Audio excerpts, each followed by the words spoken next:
This is speculation on a lot of different accounts, all right? The idea spawned from Jeff Merrick on his podcast, where he was like, I wonder now with the Anaheim Ducks cap situation over the next couple years. Hellebuyck to Buffalo. Sorry, Chadwick Berry says Hellebuyck will bring Buffalo a cup. That would be gnarly. So with the Ducks, the issue with having a lot of really good young players is the fact that you have to pay them. Yeah. And especially when teams do shit like what they did to Leo Carlsson in Philly, where now they're paying him 18 bills. Now, Cutter Gauthier is looking at him like, whoa. Yeah. Where's my payday? Mm-hmm. And you know what you can't do? You can't do is continuously pay guys $20 million time after time. That does not work. It is not a feasible way to build a hockey team because hockey is a sport that is one with depth, as we have seen over the last couple of years, because that's how you win in the modern-day NHL. So right now, Cutter Gauthier, who is 24 years old, coming off of a 76-game season with 69 points, 41 goals, 28 assists, and 12 points in 12 games in the playoffs. Mm-hmm. That guy, he is next up in line in the Anaheim Ducks. And you know what the Anaheim Ducks could use? A little flexibility. A little 5 years of paying $5 million the 20th best center in the NHL, who would be a 2C on their team behind Leo Carlsson. Positional value as well. Cutter Gauthier is a wing.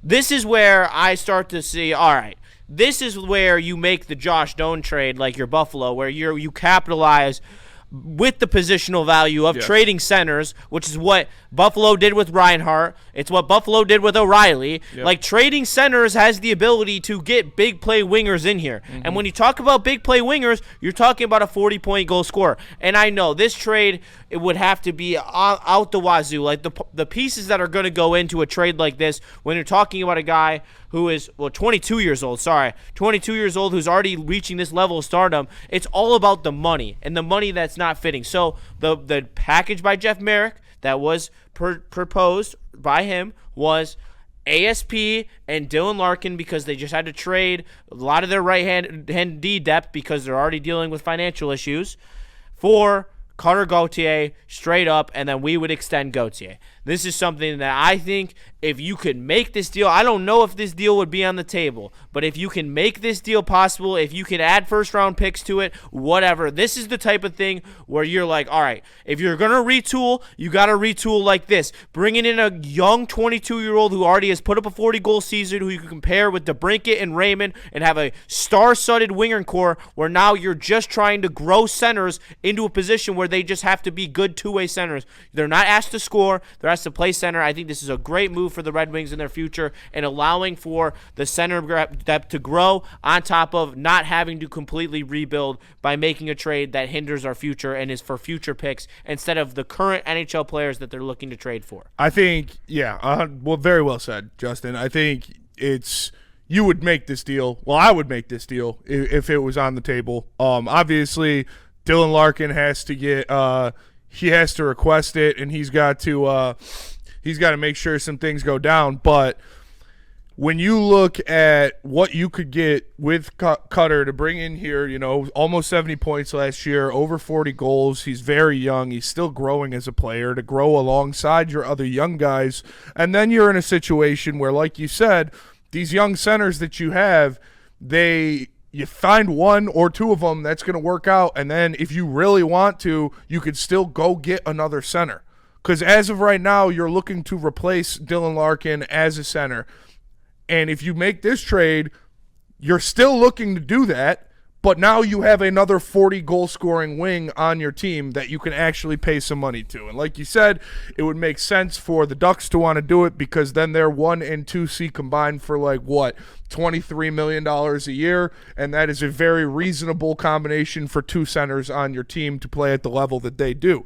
So I would love it. I think it would be a great move, because we talked about how the Red Wings wanting a center back in exchange for Dylan Larkin that is on the same level or higher is kind of unrealistic.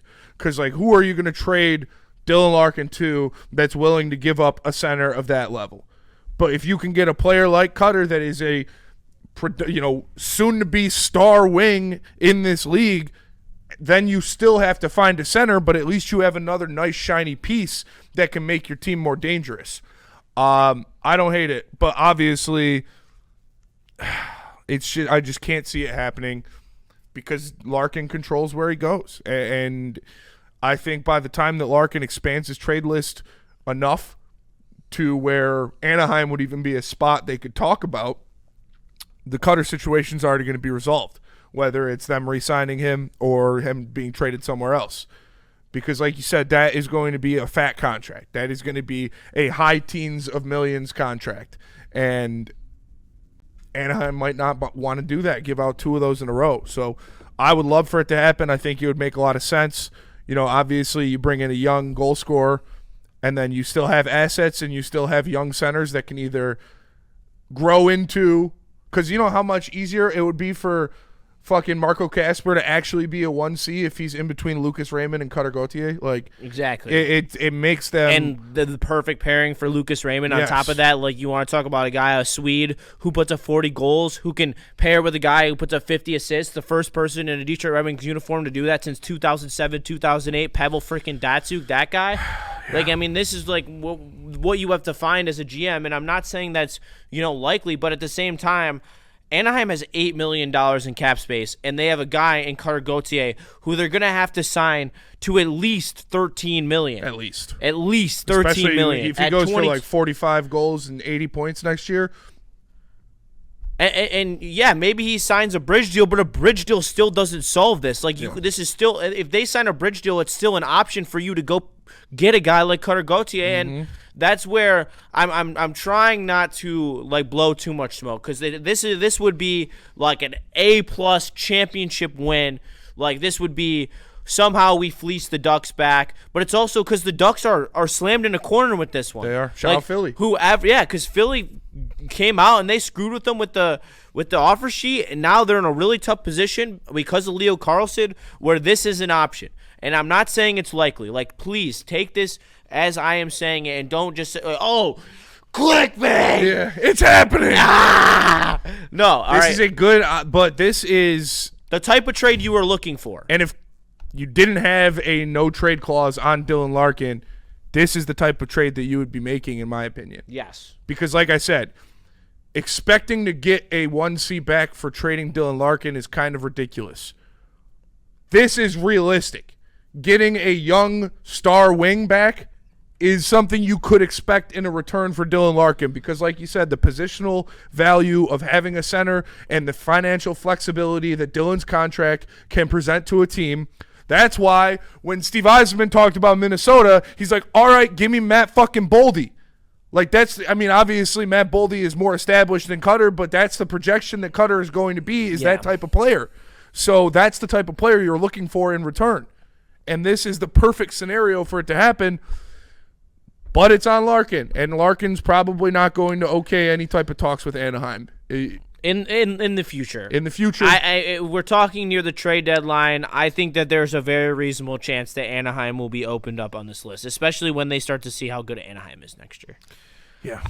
I think it's fair. I think it's because there's a lot of things that can happen between now and the trade deadline, just from the perspective of Dylan Larkin, if I'm going to take out my own personal bias. I think that if you are going into a season like this where there are so many teams that are competing and that are good enough to compete for a Stanley Cup, yeah, I'm only going to say, if I have the choice, like he has currently, that I'm only going to want to be traded to the best of the best, someone who I know is going to give me a legit chance to win a Stanley Cup. And right now, you don't know if Anaheim is going to do that. Yes, they're a nice team. Yes, they could take those steps, but they still need to prove that they can take that next step, winning that second-round game. Like, they did lose in the second round to Vegas, who made it to the Stanley Cup final. Like, that was their gut check. That was their test to, are they good enough? And if I'm Dylan Larkin, like, I'd want to see that they're building more towards being ready for that gut punch than not before I get traded there in the middle of the season. Yeah, and it's what it's going to boil down to is who's going to blink first. That's kind of what we've been talking about this whole time, is what side blinks first. Is it Larkin or is it the Red Wings? And I almost would guarantee that it's going to be Larkin because, like you said, he is going to have to talk about this at every turn, every single media op, every single post game, every single anything. He's going to be asked about this, especially if in some godforsaken way Connor Hellebuyck gets traded to Florida. You know how much FOMO that would create in Larkin? Reasonably so. Fucking Florida would win the Stanley Cup, which they already probably are going to, and it would just make it even worse. So he's going to have to open the list up eventually. Is Anaheim a place that might be on there? They could, and it would make sense because of the Verbeek connection. But I do agree. I think the timing of it Hellebuyck is to Anaheim easily an James issue. Irwin. Could you see that? Hellebuyck where? If they're not trying to pay Carter Gauthier. They have Dostal. I really like Dostal. I think he's really good. And I think he's one of the most underrated young goalies in the league. And they still need to build a little bit before they're true Stanley Cup contenders. I think Connor Hellebuyck's going to go to a team that's ready to win the Stanley Cup.